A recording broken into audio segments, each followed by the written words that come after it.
Bapak Ibu, saudara-saudari yang terkasih dalam nama Tuhan kita Yesus Kristus, mari kita siapkan hati untuk memuji memuliakan Tuhan.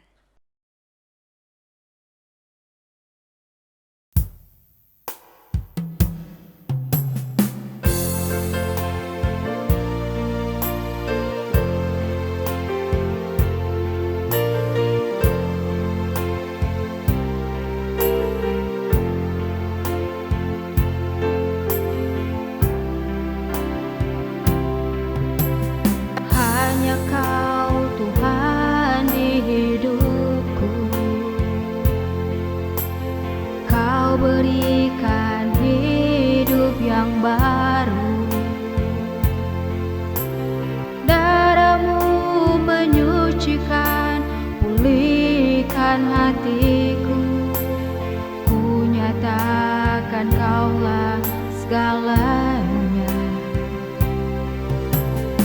Engkaulah sumber pengharapan, kuasa-Mu sanggup menyembuhkan. Jiwaku pun berserah hanya kepadamu, Yesus, Kaulah segalanya.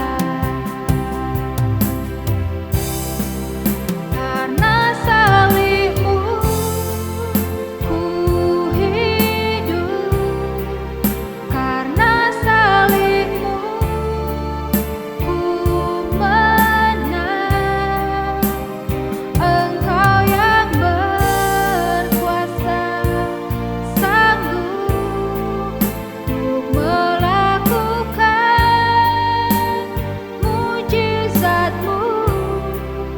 Karena salib-Mu ku hidup, karena salib-Mu ku menang.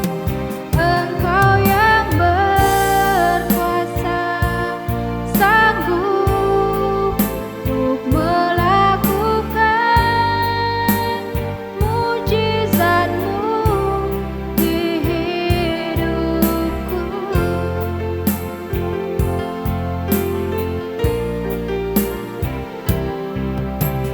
Hanya Kau Tuhan di hidupku,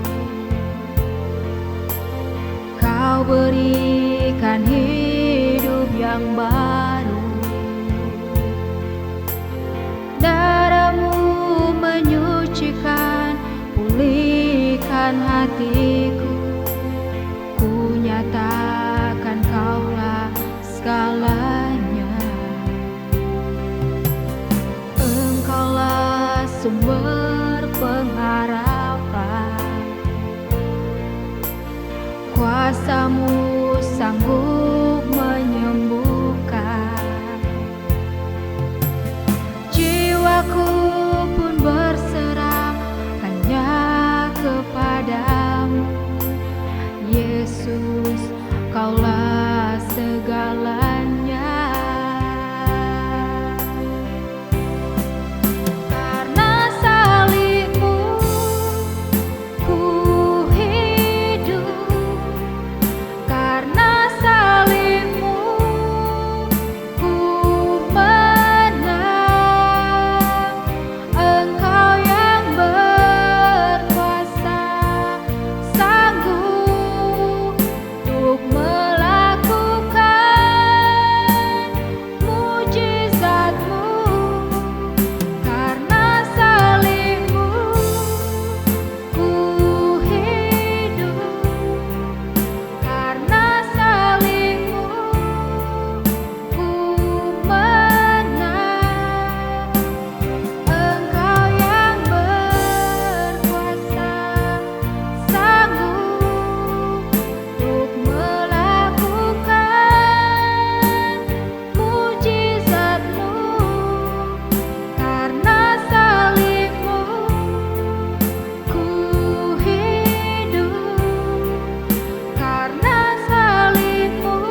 Salam Bapak Ibu Saudara kekasih Tuhan.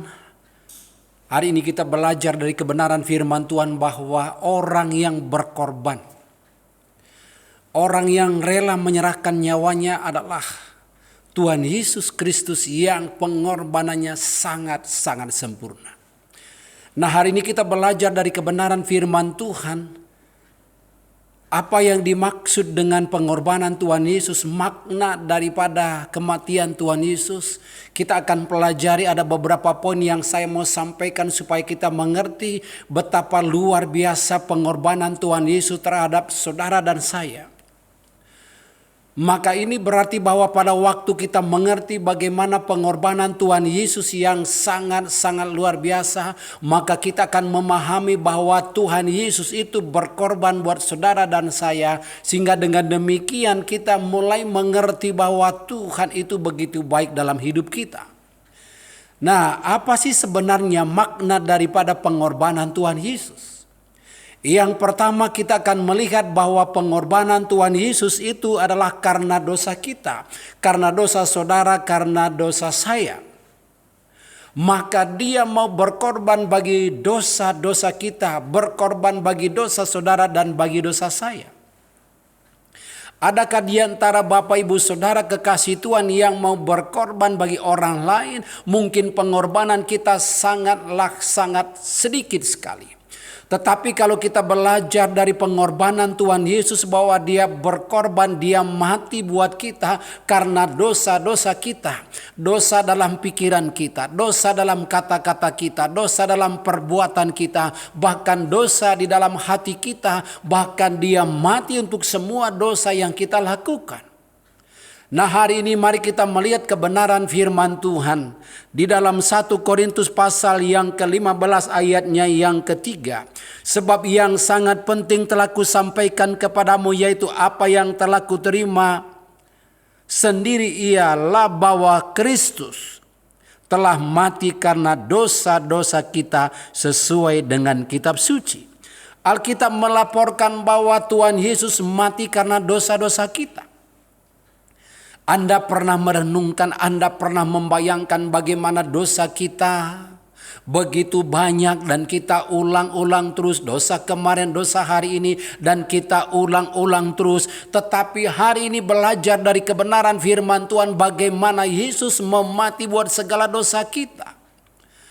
Seperti yang tadi saya sudah sampaikan, dosa di dalam perbuatan kita, dosa dalam pikiran kita. Kadang-kadang pikiran kita sering pikiran yang negatif. Kadang-kadang dalam kata-kata kita mengucapkan kata yang sia-sia. Tetapi justru untuk itulah Yesus mati. Dia berkorban untuk segala dosa-dosa yang kita lakukan.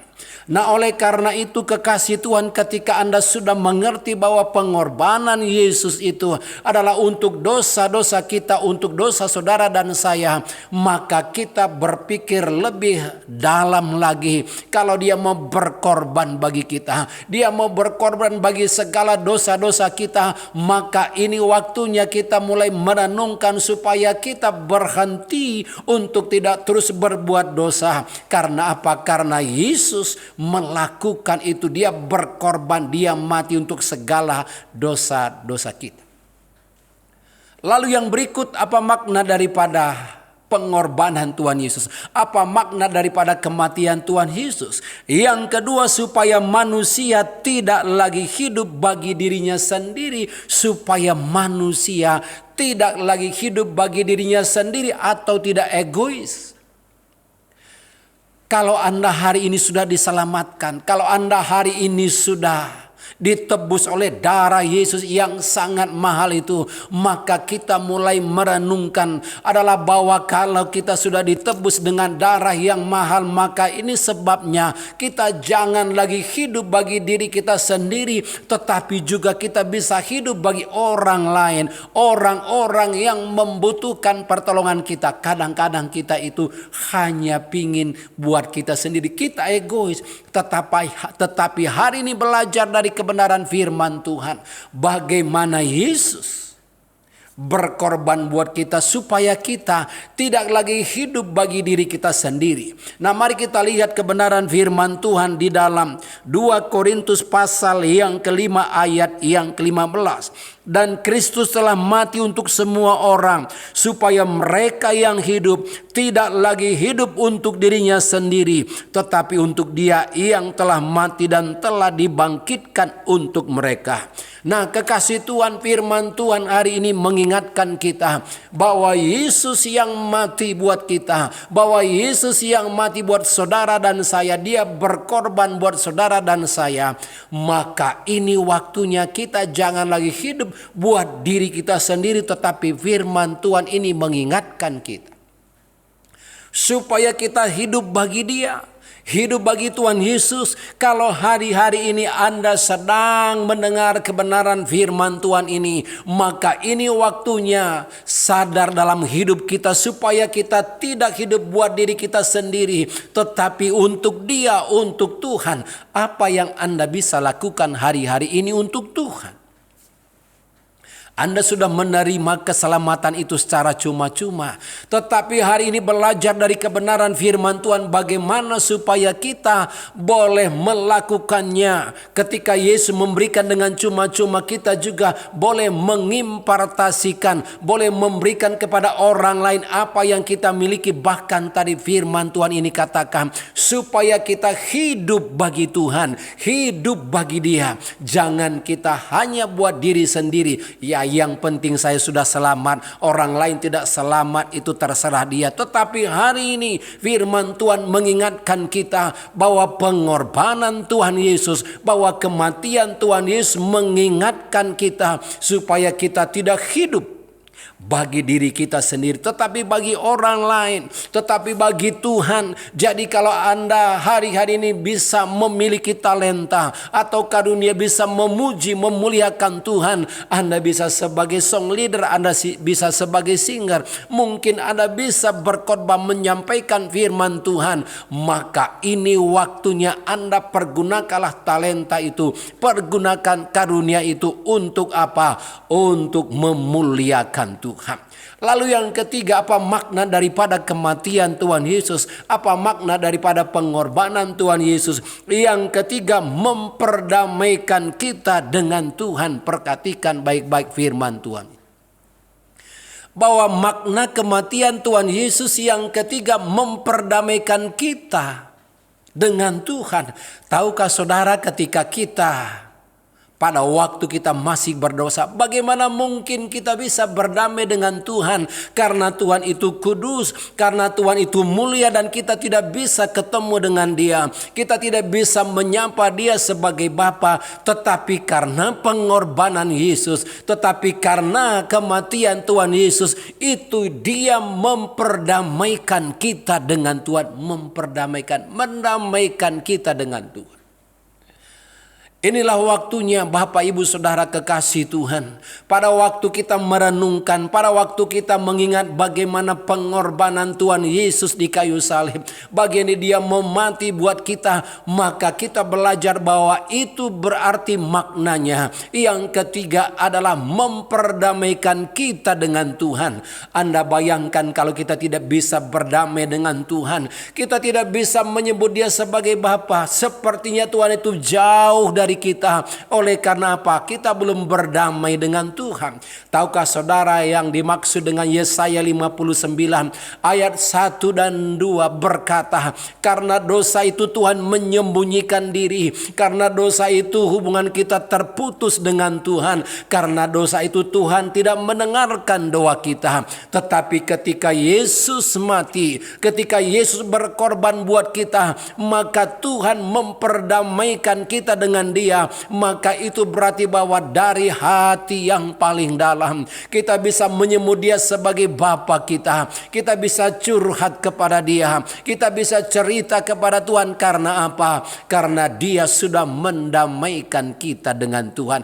Betapa luar biasa, betapa dahsyat pengorbanan Tuhan Yesus. Dia sudah mendamaikan kita dengan Tuhan pada waktu kapan? Pada waktu Dia mati, pada waktu Dia berkorban berkorban di kayu salib. Itu sebabnya kenapa hari ini saya mau mengingatkan Bapak Ibu Saudara kekasih Tuhan, pada waktu dia mau berkorban, pada waktu dia mati buat kita, agar kita bisa diperdamaikan dengan Tuhan, sehingga pada waktu kita mengalami persoalan, pada waktu kita mengalami pergumulan, maka di situ kita bisa memanggil Dia adalah Tuhan kita. Kita memanggil Dia adalah sebagai Bapa kita. Karena apa? Karena kita sudah diperdamaikan dengan Dia.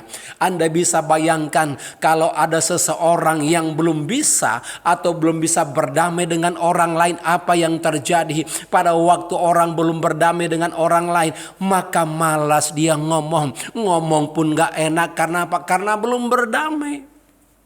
Cerita pun malas. Tetapi hari ini saya mau menyampaikan kebenaran firman Tuhan, bahwa makna daripada kematian Tuhan Yesus, makna daripada pengorbanan Tuhan Yesus adalah supaya Dia memperdamaikan kita dengan Tuhan, memperdamaikan kita dengan Allah. Ini sangat-sangat luar biasa menurut saya. Jadi jangan pernah sia-siakan pengorbanan Dia. Karena kalau kita menyia-nyiakan pengorbanan Yesus buat kita, maka itu betapa malangnya nasib kita, betapa malangnya hidup kita. Lalu yang berikut kita akan belajar apa makna daripada kematian Tuhan Yesus. Yang keempat adalah supaya Ia membawa kita kepada Allah. Supaya Kristus membawa kita kepada Allah. Allah yang dahsyat, Allah yang luar biasa. Pada waktu kita belum mengenal Dia, pada waktu kita dalam keadaan berdosa, maka Dia mau berkorban kepada kita. Dia mau rela mati buat kita supaya Dia membawa kita kepada Allah. Mari kita lihat firman Tuhan di dalam 1 Petrus pasal 3 ayatnya yang ke-18. Sebab juga Kristus telah mati sekali untuk segala dosa kita, Ia yang benar untuk orang-orang yang tidak benar, supaya Ia membawa kita kepada Allah. Ia yang telah dibunuh dalam keadaannya sebagai manusia, tetapi yang telah dibangkitkan menurut roh. Alkitab melaporkan bahwa kematiannya adalah membawa kita kepada Allah, membawa kita kepada Allah. Nah, kekasih Tuhan, ketika Anda mendengarkan kebenaran firman Tuhan yang saya sampaikan hari ini, betapa luar biasa pengorbanan Tuhan Yesus, betapa dahsyat pengorbanan Tuhan Yesus. Dia mati buat kita, Dia berkorban buat kita supaya apa? Supaya Dia membawa kita kepada Allah. Kalau selama ini kita sesat, tidak tahu jalan harus kemana, maka Dia dengan pengorbanannya, dengan kematiannya membawa kita kepada Allah. Yang tadinya kita gelap gulita, yang tadinya kita tidak tahu jalan harus kemana, tetapi lewat pengorbanan Tuhan Yesus itu membuat kita bisa datang kepada Bapa, membuat kita bisa menyebut Dia adalah Tuhan dan Bapa kita. Karena apa? Yesus membawa kita kepada Tuhan lewat pengorbanannya. Nah, kekasih Tuhan, tahukah Bapak Ibu Saudara kekasih Tuhan, kalau seandainya misalnya Anda pergi ke tempat tertentu dan Anda belum tahu di mana tempat itu, dan kalau tidak ada penunjuk jalan, maka Anda akan tersesat di tengah jalan. Maka Anda tidak akan sampai kepada tujuan karena Anda tidak tahu tempat itu. Maka itulah sebabnya betapa luar biasanya pengorbanan Tuhan Yesus, betapa dahsyatnya kematian Tuhan Yesus pada waktu Dia mati buat segala dosa-dosa manusia. Maka Alkitab melaporkan bahwa Dia membawa kita datang kepada Tuhan, membawa kita dekat kepada Tuhan. Karena apa? Karena pengorbanan Dia. Tapi bukankah hari-hari ini banyak orang menyalahkan Tuhan? Ada yang berkata beberapa waktu yang lalu, seorang ibu berkata begini, Tuhan, saya sudah berdoa, sudah berpuasa, tetapi Tuhan kenapa tidak mendengarkan doa saya? Lalu dia menyalahkan Tuhan. Tuhan, kalau Tuhan tidak mendengarkan saya pada hari Kamis yang akan datang, maka saya tidak akan lagi mau menyembah Tuhan, tidak akan lagi mau beribadah kepada Tuhan, tidak mau lagi berdoa kepada Tuhan. Tetapi hari ini saya mau mengingatkan Bapak Ibu Saudara kekasih Tuhan. Saya mau sampaikan kebenaran firman Tuhan ini dengan sangat berapi-api. Bahwa pada waktu Yesus berkorban, dia mati buat kita. Maka itu berarti kematiannya membawa kita datang kepada Tuhan. Membawa kita dekat kepada Tuhan. Maka itu sebabnya jangan pernah menyalahkan Tuhan. Jangan pernah Anda bete dengan Tuhan. Karena inilah waktunya Anda boleh merenungkan bagaimana kematian Yesus terhadap dosa-dosa saudara. Supaya dia membawa Anda datang kepada Tuhan. Membawa Anda dekat dengan Tuhan. Karena apa? Karena pengorbanan. Mungkin selama ini Anda sudah berkorban. Berkorban banyak kepada orang lain, berkorban banyak dengan tetangga, berkorban banyak dengan keluarga, kepada teman. Tetapi saya mau kasih tahu Bapak Ibu Saudara kekasih Tuhan, sampai sejauh manakah pengorbanan Anda dibandingkan dengan pengorbanan Tuhan Yesus. Pada waktu Tuhan Yesus mengorbankan dirinya, darahnya tercurah, dia dipukul, dia dicambuk, dia dipaku. Apa yang dia lakukan itu adalah untuk saudara dan saya, supaya Anda diperdamaikan dengan Tuhan, supaya dosa-dosa Anda disucikan, dan bahkan di sini dikatakan supaya kita dibawa oleh Yesus mendekat kepada Allah. Karena apa? Karena pengorbanan yang sangat luar biasa.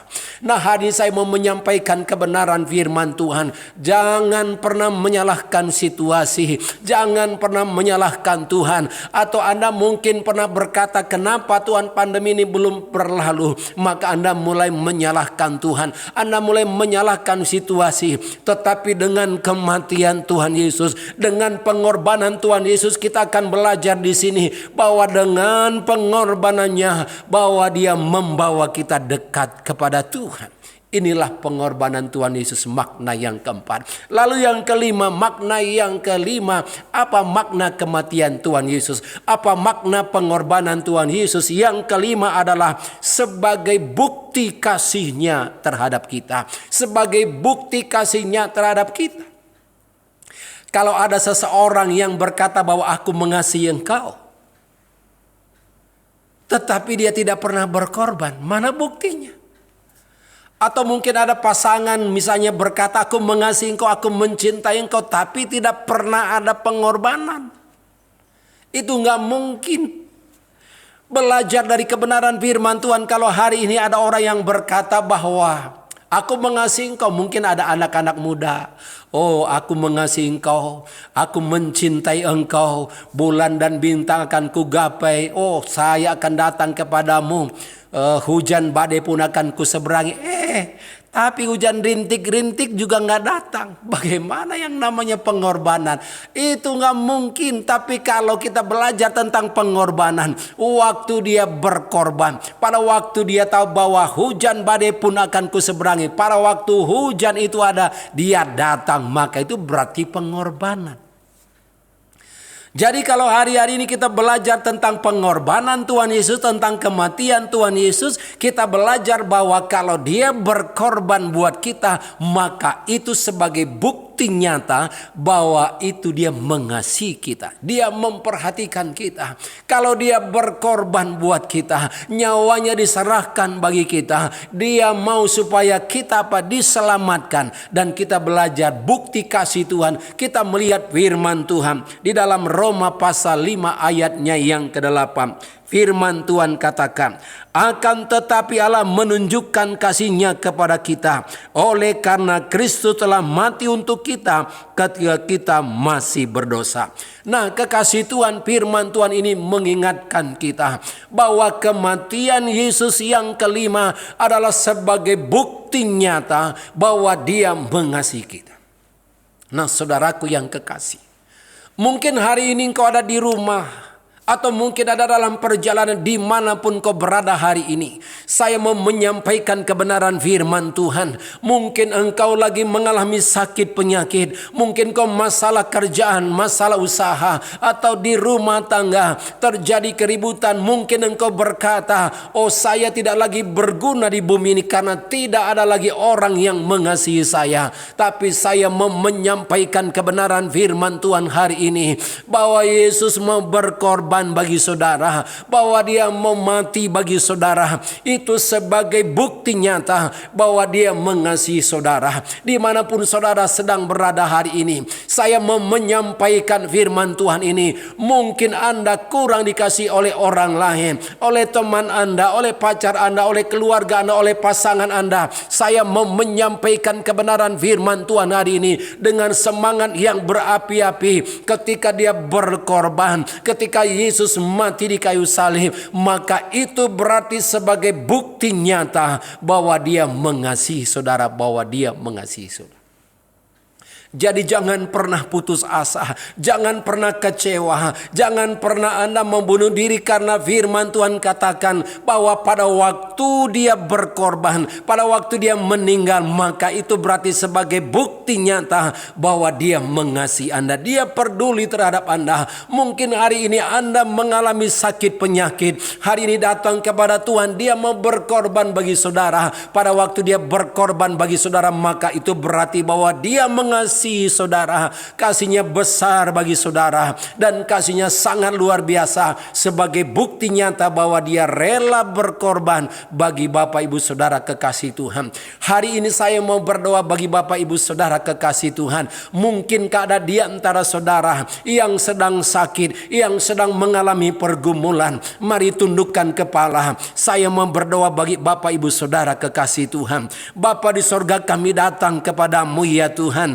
Kalau ada di antara umatmu yang sakit hari ini, hamba-mu berdoa, oleh bilur-bilur Yesus jadilah sembuh di dalam nama Yesus Tuhan. Kalau ada yang putus asa Tuhan, dengan kasih-Mu Engkau capai mereka, Engkau datangi mereka, Engkau kunjungi mereka, supaya benar-benar Tuhan mereka boleh dibangkitkan kembali. Kalau ada keluarga-keluarga yang sudah mulai retak, kami berdoa di dalam nama Tuhan Yesus, supaya benar-benar mereka boleh dibangkitkan kembali. Oh, keluarga-keluarga dipulihkan oleh Tuhan, dan biarlah firman-Mu hari ini tidak kembali dengan sia-sia, tetapi firman-Mu berakar, bertumbuh dan berbuah lebat. Dan kami percaya Tuhan, makna kematian Tuhan Yesus, makna pengorbanan Tuhan Yesus membuat kami sadar bahwa Engkau begitu mengasihi kami. Terima kasih Bapa di sorga. Di dalam nama Tuhan Yesus kami berdoa dan mengucap syukur. Haleluya. Amin. Amin. Shalom Bapak Ibu, saudara-saudari yang terkasih dalam nama Tuhan. Kita sudah mendengarkan kebenaran firman Tuhan. Kiranya kebenaran firman Tuhan ini boleh memberkati kita semua. Amin.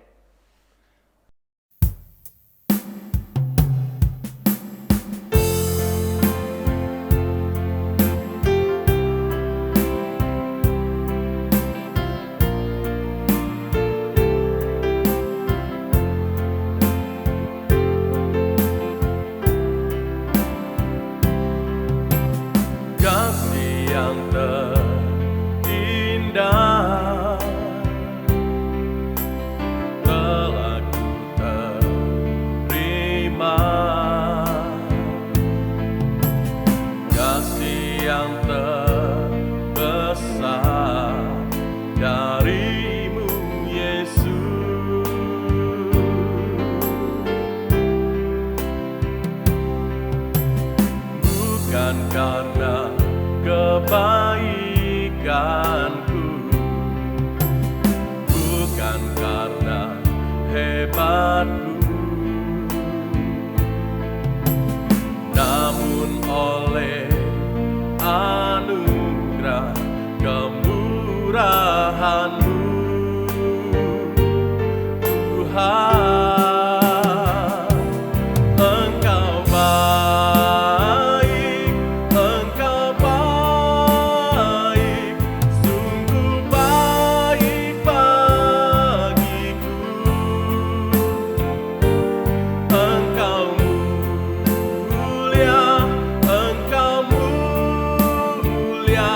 Mulia namamu.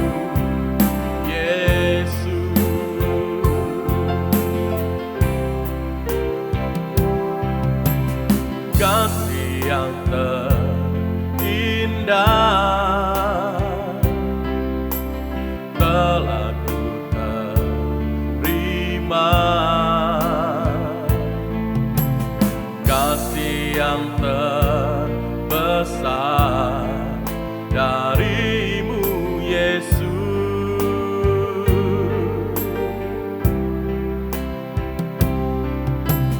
Bukan karena kebaikanku, bukan karena hebatku, namun oleh anugerah kemurahan-Mu, Tuhan. Engkau baik, Engkau baik, sungguh baik bagiku.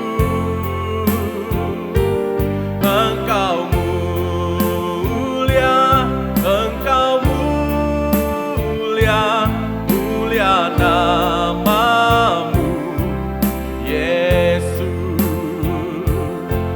Katakan Yesus baik, Yesus baik, Yesus baik, sungguh baik bagiku. Yesus mulia, Yesus mulia, Yesus mulia, mulia nama-Mu, Yesus. Engkau baik, Engkau baik, sungguh baik bagiku. Engkau mulia, Engkau mulia, mulia nama-Mu, Yesus. Engkau baik bagiku, Engkau baik bagiku. Haleluya, Engkau baik Tuhan selama-lamanya. Haleluya, kami menyembah-Mu Tuhan, sebab Engkau layak. Terima sembah dan pujian kami Tuhan selama-lamanya. Kekasih Tuhan, ini waktunya kita akan berdoa. Mari terima berkat dari Bapa kita, dan dengan iman angkatlah kedua belah tanganmu, aktifkan imanmu, dan aminkan setiap apa yang saya ucapkan.